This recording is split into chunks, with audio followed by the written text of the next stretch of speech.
Chapter number 11 work and energy. इसके पहले हमने पढ़ा है मोशन, और उसके बाद हमने जो चैप्टर पढ़ा था वो था फोर्स।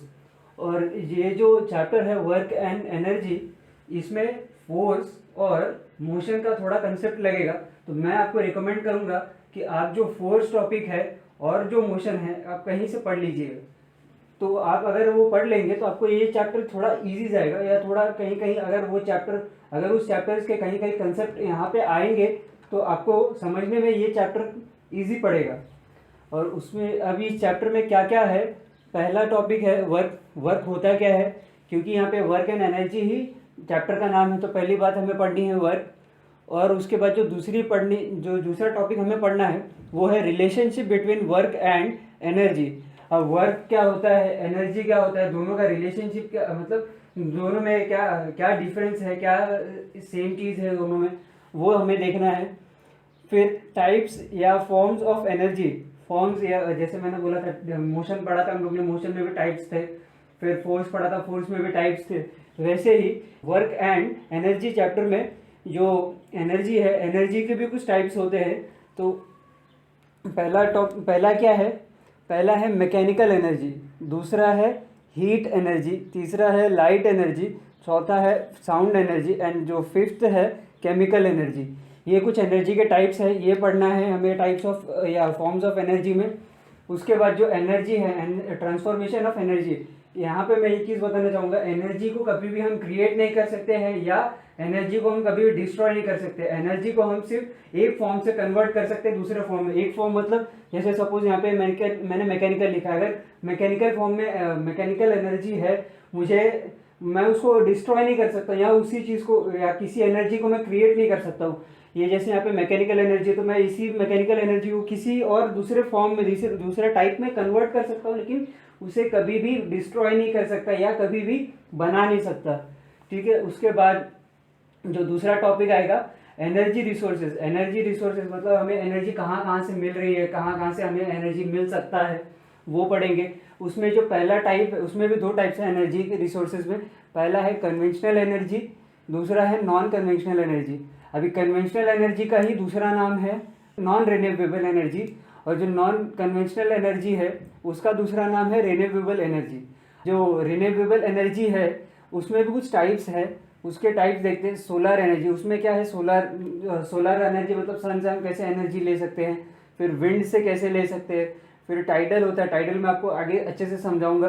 फिर हाइड्रो इलेक्ट्रिसिटी मतलब ये पानी से बनाते हैं, पानी से आप एनर्जी कैसे क्रिएट करते हो, उसी चीज़ को हाइडल एनर्जी भी बोलते हैं। और फिर उस oceanic waves energy, oceanic waves मतलब आपने अगर कहीं बीच पे कहीं गए रहोगे तो आपने देखा रहेगा वेव्स आती रहती है, वेव्स आती रहती है।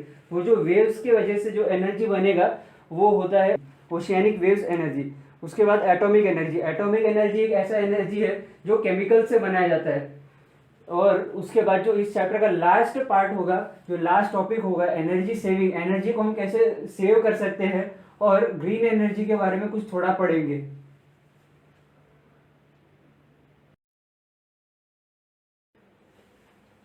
वर्क एंड एनर्जी का अब पहला टॉपिक पढ़ेंगे वर्क। वर्क का डेफिनेशन देखेंगे, एंड देन उसके एग्जांपल्स देखेंगे और वर्क समझेंगे। डेफिनेशन क्या है, when an object is displaced, when an object is displaced by applying force,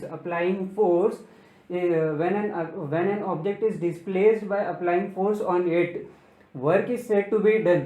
अब इस डेफिनेशन का मतलब क्या है, डेफिनेशन का सिंपल सा एक मतलब है, या एक सिंपल एकदम मीनिंग है।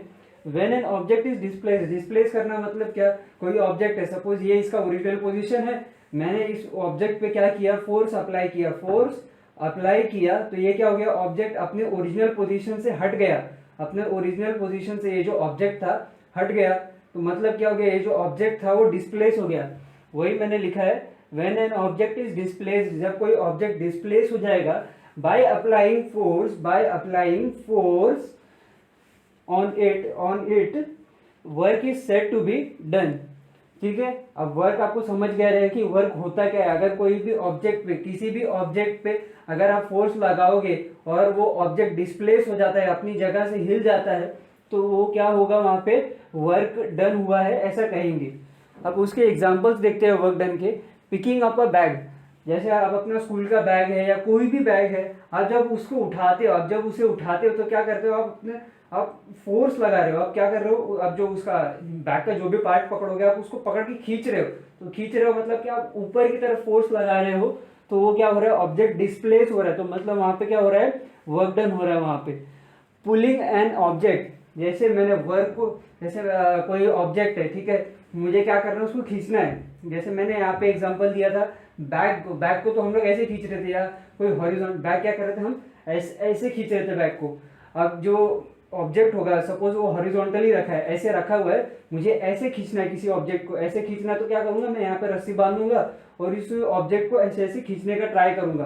तो यहाँ पे क्या हो गया, आप जब खींचोगे किसी चीज को, तो ये क्या होगा, ये जो ऑब्जेक्ट होगा वो डिस्प्लेस होगा, अपनी जगह से हिल जाएगा। अपनी जगह से जब कोई ऑब्जेक्ट हिलेगा तो क्या बोलेंगे, work is done. Pressing an object, pressing an object, जैसे कोई भी ऑब्जेक्ट है, स्प्रिंग होता है, आप स्प्रिंग से खेलते हो तो आप क्या करते हो, जब ये स्प्रिंग मिलता है तो आप उसको कभी कभी दबाते हो। जब आप दबाते हो तो क्या होता है, उसका जो साइज होता है वो छोटा होते जाता है, फिर आप जैसे छोड़ देते हो। जब आप दोनों साइड से जब उसे दबाते हो स्प्रिंग को, जैसे आप इस सपोज ये स्प्रिंग है, अगर मैं इसे दोनों साइड से दबाऊंगा तो ये क्या हो जाएगा, छोटा हो जाएगा। जब ये छोटा हो जाएगा तो मतलब क्या हो रहा है, आप दोनों साइड से फोर्स लगा रहे हो और इसका जो ऑब्जेक्ट का शेप था वो चेंज हो गया। तो वहां पे क्या हो गया, work is said to be done. Hammering a nail, hammering a nail, nail मतलब यहाँ पे खीला है, नेल मतलब ये हाथ का नाखून नहीं है।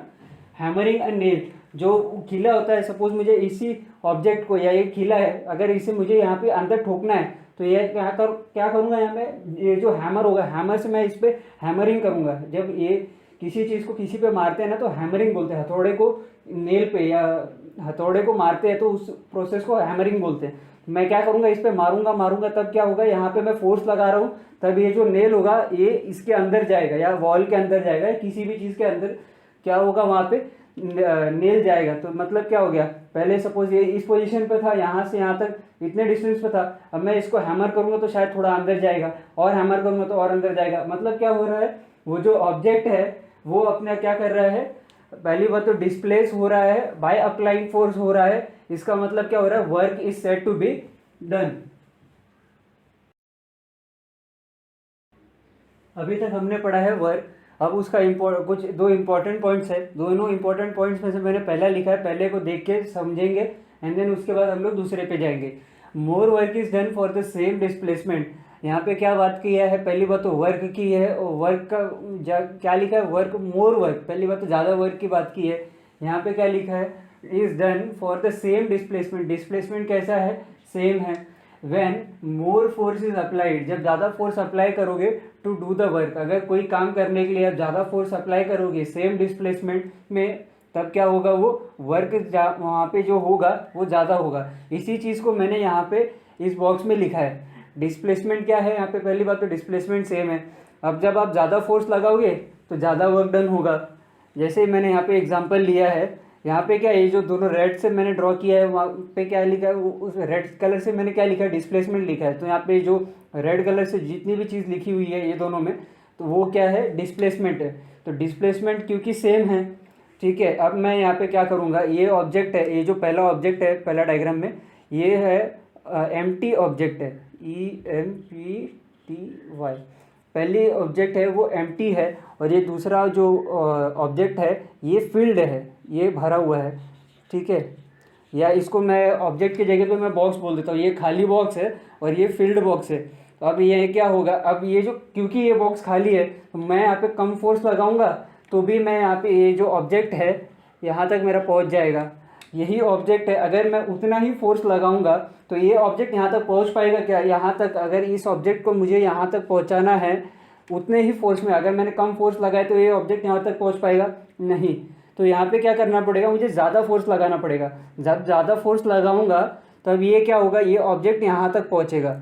इसका मतलब क्या है, अगर डिस्प्लेसमेंट सेम है, अगर डिस्प्लेसमेंट सेम है और फोर्स आप ज़्यादा लगाओगे तो यहाँ पे ज़्यादा वर्क डन होगा। यहाँ पे क्या हो रहा था, डिस्प्लेसमेंट तो सेम ही था क्योंकि बॉक्स एम्प्टी था, ठीक है, क्योंकि बॉक्स एम्प्टी था इसके लिए जो मुझे फोर्स लगाना पड़ा वो कम लगाना पड़ा, लेकिन उससे क्या, तो वर्क डन तो उतना ही हुआ, ठीक है। वर्क डन यहाँ पे वर्क डन पे फर्क नहीं पड़ा है, ठीक है। यहाँ पे अगर मैं कम फोर्स लगाऊंगा तो भी मेरा वर्क डन कम हो रहा है, अगर मैं यहाँ पे ज़्यादा फोर्स लगाऊंगा तो यहाँ पे मेरा जो वर्क डन होगा ज़्यादा होगा।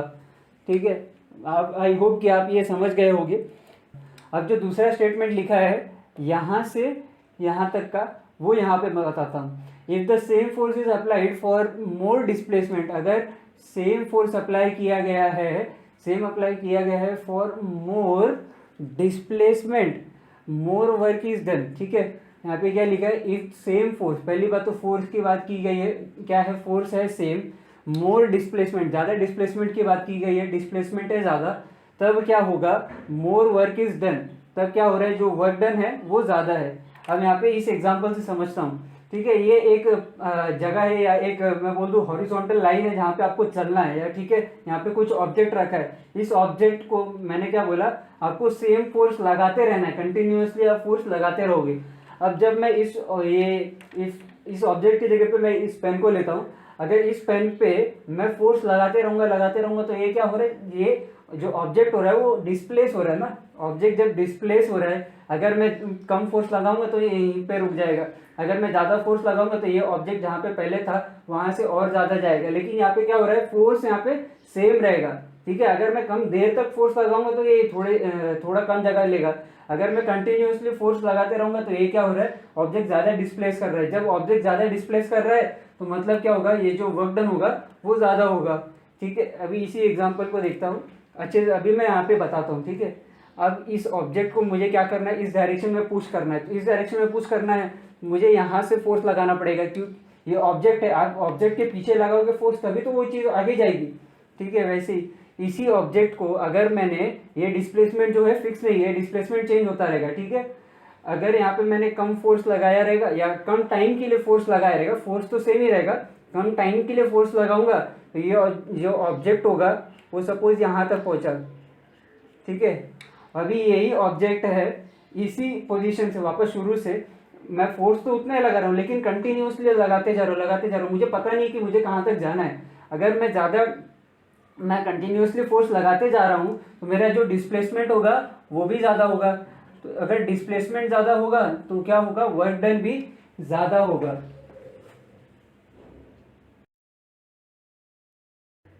अभी तक हमने पढ़ा था फर्स्ट पॉइंट, सेकेंड पॉइंट का फर्स्ट सेंटेंस जो है ना, ये पूरा ये, और जो आपका पहला पॉइंट था उसका जो सेकंड सेंटेंस था, ये दोनों सेम है। अब दोनों सेम है तो इसे दो बार क्यों लिखा गया है या इसे दो बार क्यों सिखाया है। अब जो पहला सेंटेंस था वो हॉरिजॉन्टली सिखाया था, वो हॉरिजॉन्टल सिचुएशन में बताया था, वही सिचुएशन ठीक है दूसरा पॉइंट में करके उन्होंने क्या किया है, दूसरे पॉइंट में कर दिया, और दूसरे पॉइंट में उन्होंने करके वर्टिकल डायरेक्शन के लिए सिखाया है। अब वर्टिकल डायरेक्शन में यही चीज़ कैसे अप्लाई होता है, जो मैंने आपको पहले पॉइंट के सेकंड सेंटेंस में बताया था, वो देखते हैं। अभी यहाँ पे क्या लिखा है, फोर्स इज सेम, वहाँ पे भी फोर्स इज सेम था, डिस्प्लेसमेंट क्या था, ज़्यादा था, और जो वर्क डन था उसकी वजह से ज़्यादा हो रहा था। सेम चीज़ लिखी है, ये पूरा स्टेटमेंट है, पूरा स्टेटमेंट सेम है, खाली लिखने का तरीका उन्होंने अलग कर दिया है। अब इसमें मतलब क्या है, अब फोर्स इज सेम, अभी ये क्या बना है, यहाँ पे जो मेन चीज़ दी गई है ना, ये कंसेप्ट, ये जो वर्टिकली जो बताया गया है, ये एक पुली की वजह से बताया। अब ये पुली होता क्या है, अपना जो टायर देखा है आपने, टायर जो चलता है ना, साइकिल का टायर होता है या बाइक का टायर होता है, उसमें क्या होता है, एक बॉल बेयरिंग होता है। बॉल बेयरिंग क्या होता है, एक ऐसा सर्कुलर शेप होता है जिसके ऊपर छोटे छोटे बॉल पड़े रहते हैं, और उसके ऊपर एक और उस बॉल के ऊपर जो आपका टायर होता है वो घूमता है। वैसे ही, या अगर आपने कुएं में पानी निकाला, अगर कहीं पे देखा होगा अपने गांव में कुएं में पानी निकालते हैं ना, तो आजकल तो मॉडर्न सिस्टम आ गया, तो उन्होंने पुली लगा दी है। तो आप क्या करते हो, जब आप खींचते हो ना, रस्सी को खींचते हो तो वो व्हील घूमता रहता है, ऊपर व्हील घूमता रहता है, उसी व्हील को क्या बोलते हैं, पुली बोलते हैं। अब उसी जो वो पुली था वहाँ पे, तो क्या करता, वो व्हील वहाँ पे खड़ा था, ठीक है, वहाँ पे आपने पानी निकालने के लिए लगाया था वहाँ पे। अब इसी चीज़ को, अगर यही पुली को मैंने, ये अगर कोई दीवार है हमारा, दीवार के ऊपर यहाँ पे रस्सी से बांध के या किसी सॉलिड ऑब्जेक्ट से मैंने वही पुली यहाँ पे लगा दिया, ठीक है, यहाँ पे लगा दिया। और अब मैं क्या करूँगा, एक साइड जो पुली का दूसरा साइड होगा, वहाँ पे मैंने एक ऑब्जेक्ट लगा दिया है। ये आपका ऑब्जेक्ट है, ये आपका ऑब्जेक्ट हो गया। अब ये जो दूसरा साइड है यहाँ का पुली का, जो यहाँ पे रस्सी बाकी है, अब ये क्या करोगे, ये आप रस्सी खींचोगे, आप रस्सी पुल करोगे तो ये क्या होगा, ऑब्जेक्ट ऊपर जाएगा नीचे जाएगा, ठीक है, जैसा भी आप, अगर आप खींचोगे तो ऑब्जेक्ट ऊपर जाएगा, अगर छोड़ोगे तो ऑब्जेक्ट क्या होगा, नीचे आएगा। तो अब यहाँ पे क्या दिया है, इस सेंटेंस के हिसाब से इस चीज़ को समझते हैं, फोर्स इज सेम। अब फोर्स आप अगर उसे छोड़ोगे तो छोड़ने में तो आपको ज़्यादा फोर्स लगेगा नहीं, आप छोड़ दोगे तो ऑब्जेक्ट सडनली नीचे चला जाएगा। क्यों जाएगा, वो ग्रेविटेशनल फोर्स की वजह से जाएगा। ये मैंने फोर्स चैप्टर में पढ़ाया था, ग्रेविटेशनल फोर्स। अब क्या है, डिस्प्लेसमेंट होगा। अब जब आप किसी चीज़ को खींचोगे, जब आप खींचोगे तभी तो आपका फोर्स लगेगा, क्योंकि आप छोड़ दोगे तो ग्रेविटेशनल फोर्स की वजह से वो चीज़ पहले नीचे चली जाएगी। तो अभी यहाँ पे क्या करना है, यहाँ पे आपको जो भी चीज़ होगा, जो भी ऑब्जेक्ट होगा वर्टिकल डायरेक्शन में, उसे आपको खींचना है। उसे आप खींचोगे तब जाके ये जो ऑब्जेक्ट होगा, अगर मैं इस रस्सी को ऐसे खींचूंगा तब ये क्या होगा, ऑब्जेक्ट ऊपर जाएगा। इसे अगर मैं छोड़ दूंगा तो ये ऑब्जेक्ट सडनली नीचे आ जाएगा ग्रेविटेशनल फोर्स की वजह से। तो अभी यहाँ पे क्या दिया है, फोर्स सेम है। जो आप खींचोगे, जिस फोर्स से इस रस्सी को आप खींचोगे, वो इस डायरेक्शन, अपने डायरेक्शन में जो पुल करोगे वो होगा हमेशा सेम। डिस्प्लेसमेंट होगा तब ज़्यादा। अगर वही चीज़ मैंने बोला, अगर आप इसे कंटिन्यूस, इस ऑब्जेक्ट को कंटिन्यूसली खींचते जा रहे हो, सेम फोर्स से खींच रहे हो, यहाँ पे जो सेम फोर्स से आप किसी ऑब्जेक्ट को खींच रहे हो, इस रस्सी को आप खींचते रहोगे तो ये क्या होगा, जो ऑब्जेक्ट होगा उसका डिस्प्लेसमेंट ज़्यादा होगा। जब डिस्प्लेसमेंट ज़्यादा होगा तो यहाँ पे उसका मतलब क्या है, वर्क डन भी ज़्यादा होगा।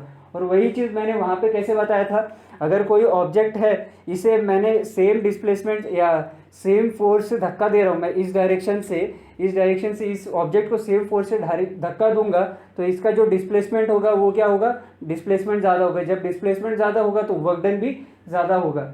आई होप कि आपको ये समझ में आ गया होगा। अब जो सेकेंड सेंटेंस क्या दिया है, इन अदर वर्ड्स, इसी चीज़ को दूसरे शब्दों में क्या लिखा है, या फॉर मेजर करने के लिए, फॉर मेजरिंग द वर्क को मेजर करने के लिए, बोथ द फोर्स, दूसरा दोनों क्या लिखा, बोथ मतलब दो चीज, दोनों होता है, ठीक है, both the force and displacement must be considered.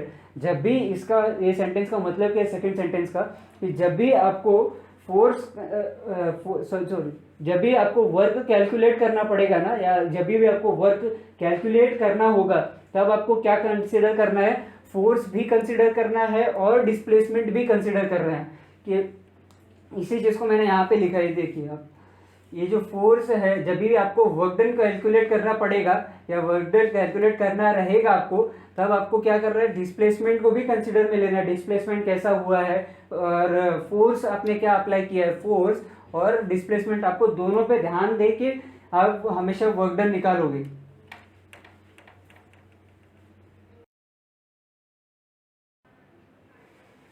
अभी ये हम यहाँ का जो इस चैप्टर का सेकंड टॉपिक पढ़ेंगे, relationship between work and energy. अब वर्क और एनर्जी के बीच में क्या रिलेशन है, या कैसे वो कनेक्टेड है, कैसे डिसकनेक्टेड है, उनका बीच का रिलेशन क्या है, वो देखना है अभी। तो पहले डेफिनेशन देखते हैं एनर्जी का। वर्क तो हमने पढ़ ही लिया है, तो अब बचा क्या, एनर्जी के बारे में पढ़ेंगे, और उसके बाद देखेंगे कि दोनों का रिलेशन क्या है, दोनों कैसे कनेक्टेड है या कैसे डिसकनेक्टेड है, वो देखते हैं। The capacity to do work is called energy. Energy का मतलब क्या है, आप कोई काम, एनर्जी को कैसे डिफाइन कर सकते हो, जैसे कोई आपको काम बोला है, अगर आपको कोई काम करने के लिए बोला है, तो आप सपोज आपको एक भारी बैग उठाने के लिए बोला है, या आपको को बोरी उठाने के लिए बोला है, बोरी अभी क्या होता है, सैक, इंग्लिश में उसको सैक बोलते हैं। अभी कोई आपको भारी बोरी उठाने बोल दिया, तो आप कर पाओगे कि नहीं कर पाओगे, ये आप पहले ही बता देते हो, क्योंकि आपको क्या पता है, आपको अपनी कैपेसिटी पता है कि आप कर लोगे कि नहीं करोगे। वही कैपेसिटी को ही एबिलिटी बोलते हैं। आप कर पाओगे कि नहीं कर पाओगे, आपको पहले से पता होता है। तो आप उसी चीज को, एनर्जी को वैसे ही डिफाइन करते हैं। अगर आपको कोई काम करना है, कोई काम को देख के आप एनर्जी को बताते हो, ठीक है। आपको कोई काम दे दिया, सपोज मैंने आपको बोल दिया कि आपको सैक उठाना है, आप सैक कैसे उठाओगे, अब आपको सैक उठाने के लिए बोल तो दिया है, तो आप क्या करोगे, आप पहले देखोगे, समझोगे, हाँ यार उसका वेट ज़्यादा है, या ज़्यादा बड़ी चीज़ है, मैं उठा नहीं पाऊंगा, ठीक है। तो आप क्या कर रहे हो, वहाँ पे जज कर रहे हो कि आप किसी चीज़ को आप जज कर रहे हो कि मैं कर पाऊंगा कि नहीं कर पाऊंगा। वही क्या हो गया, वो आपकी एबिलिटी हो गया, आपका क्या हो गया, वो कैपेसिटी हो गया। अब इसी चीज़ को और अच्छे से समझेंगे। A boy pushing a car, अगर एक कोई बच्चा है, ठीक है, अपना वो जो टॉय कार होता है, टॉय कार को क्या कर रहा है, पुश कर रहा है, तो यहाँ पे जो उसका एनर्जी था, बॉडी का जो एनर्जी था, वो जो बॉडी का एनर्जी क्या हो रहा था, वो फोर्स बॉडी के एनर्जी को उसने क्या किया, ट्रांसफॉर्म कर दिया, ट्रांसफॉर्म किया उस जो कार था, टॉय कार था, उसको पुश करने में। यहाँ पे क्या कर दिया उसने, जो एनर्जी था उसको ट्रांसफॉर्म करके अपना एनर्जी को फोर्स में कन्वर्ट कर दिया। तो ये तो हो गया एक ट्रांसफॉर्मेशन ऑफ एनर्जी का जो आपके टेक्स्ट बुक में दिया था। और वैसे ही ये जो अभी एनर्जी के बारे में है, एनर्जी का एग्जांपल मैं लेता हूँ। एनर्जी का एग्जांपल मैं कैसे लेता हूँ, सपोज ये आपका स्कूल है, आपके स्कूल में क्या किया, आपका पीटी टीचर था, आप क्लास में मस्ती कर रहे थे, आपके पीटी टीचर का लेक्चर चालू था, तो पीटी टीचर ने आपके 3-4 फ्रेंड्स को पकड़ लिया साथ में और आपको क्या बोला, इस ग्राउंड का, ये जो आपका पूरा ग्राउंड होगा स्कूल का ग्राउंड का क्या करो, आप राउंड लगाओ, आप चक्कर मारो। तो कोई क्या होता है, आप सब फ्रेंड्स का कैपेसिटी तो सेम नहीं होगा ना। जैसे आप बोलोगे कि मैं 4 राउंड भाग सकता हूँ, कोई बोलेगा मैं 2 ही में थक जाऊंगा यार, इतना बड़ा ग्राउंड है। कोई आलसी होता है, बोलता है मैं 2 ही का राउंड मारूंगा। तो लेकिन क्या हो गया, तो वैसे ही अगर कोई आपका एक फ्रेंड F1 है, ठीक है, F1 फ्रेंड है, उसने राउंड लगाना यहाँ से स्टार्ट किया। अभी राउंड कैसे लगाओगे आप, मैं क्लॉकवाइज जाऊँगा। क्लॉकवाइज मतलब जैसा घड़ी घूमता है ना जिस डायरेक्शन में, उस डायरेक्शन को बोलते हैं क्लॉकवाइज। तो आपका जो पहला फ्रेंड था वो क्या किया, उसने राउंड स्टार्ट किया, उसने भागना स्टार्ट किया। और कितना राउंड लिया, सपोज पहले आपके जो पहला फ्रेंड था उसने लिया उसने लिया 4 राउंड, ठीक है। आपका जो दूसरा फ्रेंड था आपके साथ ही भाग रहा था, बट वो 2 राउंड में थक गया, यहाँ से भाग रहा है, यहाँ पे गया, फिर यहाँ से आपके साथ आपके कंटिन्यूएशन में ही है, आपके साथ ही चल रहा है। लेकिन क्या हो गया, उसके बाद आपका फ्रेंड थक गया, या एक ही राउंड के बाद जो आपका F2 फ्रेंड था, ठीक है, उसने क्या किया, वो 2 ही राउंड में थक गया। और अगर मैंने आपको ले लिया, आपके सपोज 3 फ्रेंड्स थे आप, जो आपका तीसरा फ्रेंड होगा वो भी आपके साथ भागता होगा, ठीक है। जो आप तीनों फ्रेंड्स भागोगे, ठीक है। अब ये जो आपका F3 फ्रेंड था, तीसरा फ्रेंड, सपोज उसने लिया 3 राउंड लिया। तो ऐसे क्या पता चल रहा है कि कोई भी ह्यूमन है या कोई भी ऑब्जेक्ट, कोई भी ह्यूमन है, ह्यूमन के पास क्या होता है, कैपेसिटी होता है, या किसी भी चीज़ के पास क्या होता है, कैपेसिटी होता है कोई काम करने का। काम यहाँ पे क्या था, आपको राउंड लगाना था। राउंड लगाना क्या था, आपका काम था। तो आप कितना काम कर सकते हो वो आपके किस पे डिपेंड करता है, वो आपकी कैपेसिटी पे डिपेंड करता है। अब वो कैपेसिटी क्या होता है, कैपेसिटी टू डू वर्क, जो आपका काम रहेगा, काम करने का कैपेसिटी पे डिपेंड करता है। जो आपका होता है एनर्जी होता है। एनर्जी क्या होता है, एनर्जी आपको जो काम करने में आपको जो एनर्जी लगेगी या जो आपका कैपेसिटी लगेगा वो उसको एनर्जी बोलते हैं। अब ये जो मैंने 2 डिफरेंस लिखा है, एनर्जी और वर्क का डिफरेंस क्या है, मैंने वो लिखा है। ये चीज़ मैं हमेशा आपको रिकमेंड करूंगा कि सिर्फ यहीं तक रखो आप, और इसे और कहीं डिफरेंशिएट मत करना। ये मतलब एक तरीके से दोनों डिफरेंशिएशन है। एनर्जी और वर्क में क्या फ़र्क है, एनर्जी में क्या फ़र्क है, एनर्जी इज़ इंडिपेंडेंट। एनर्जी को किसी की ज़रूरत नहीं है डिफाइन करने के लिए। एनर्जी क्या है, एनर्जी को किसी की ज़रूरत नहीं है यहाँ पे डिफाइन करने के लिए। और वैसे ही अगर हमने वर्क पढ़ा है, जो हमने वर्क अभी तक पढ़ा है, वर्क में क्या आ रहा था, फोर्स आ रहा था, डिस्प्लेसमेंट वर्ड आ रहा था, फिर एनर्जी भी आ रहा है। अभी हमने पढ़ा capacity to do work is called energy, energy भी लग रहा है। मतलब क्या, वर्क इज डिपेंडेंट। वर्क क्या है, डिपेंड करता है, एनर्जी पे डिपेंड करता है, फोर्स पे डिपेंड करता है, डिस्प्लेसमेंट पे डिपेंड कर रहा है। और जो एनर्जी है, एनर्जी इंडिपेंडेंट है, एनर्जी को किसी भी चीज़ की ज़रूरत नहीं है।